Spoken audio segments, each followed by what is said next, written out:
Hello guys, അപ്പോൾ ഇന്നൊരു mini വ്ളോഗാണ് കേട്ടോ. നമ്മൾ ന്യൂബോൺ ഷൂട്ടിന് വേണ്ടിയിട്ട് അതിരാവിലെ തന്നെ പാലക്കാട്ടേക്ക് വീട്ടിൽ നിന്ന് പുറപ്പെട്ടിട്ടുള്ള കഥയാണ്. അത്യാവശ്യം ദൂരമുള്ളത് കൊണ്ട് തന്നെ നമ്മളൊരു 5:30 ആയപ്പം വീട്ടിൽ നിന്ന് ഇറങ്ങിയിട്ടുണ്ടായിരുന്നു കേട്ടോ. അതുകൊണ്ട് ഫുഡൊന്നും കഴിച്ചിട്ടുണ്ടായിരുന്നില്ല. പോകുന്ന വഴിയിൽ നമ്മൾ ഉടുപ്പി റെസ്റ്റോറന്റ് കണ്ടു. അപ്പൊ പിന്നെ അവിടെ തന്നെ ആക്കാം രാവിലത്തെ ഭക്ഷണം എന്ന് വിചാരിച്ചു. അങ്ങനെ ഭക്ഷണമൊക്കെ കഴിച്ചതിന് ശേഷം പിന്നെ നമ്മൾ നേരെ പാലക്കാട് കൊടുവായൂരേക്ക് വെച്ച് പിടിച്ചു. ഇന്നത്തെ ന്യൂബോൺ ഷൂട്ടിൽ നമ്മൾ കുറച്ചധികം എക്സൈറ്റഡ് ആണ്.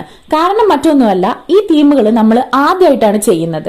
ഒന്ന് ഒരു F1 തീമിലായിരുന്നു.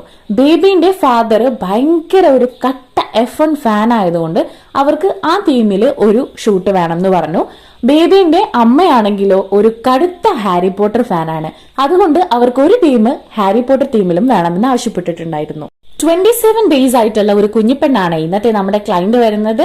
ആള് കുറച്ച് കുറുമ്പിയായിരുന്നു. ആൾക്ക് ചെറിയതായിട്ടൊരു വാശിയും കാര്യങ്ങളൊക്കെ ഉണ്ടായിരുന്നു. എത്ര ശ്രമിച്ചിട്ടും ഉറങ്ങാത്തത് കൊണ്ട് നമ്മുടെ ഷൂട്ട് വൈകുന്നേരം വരെ നീണ്ടുപോയിരുന്നു.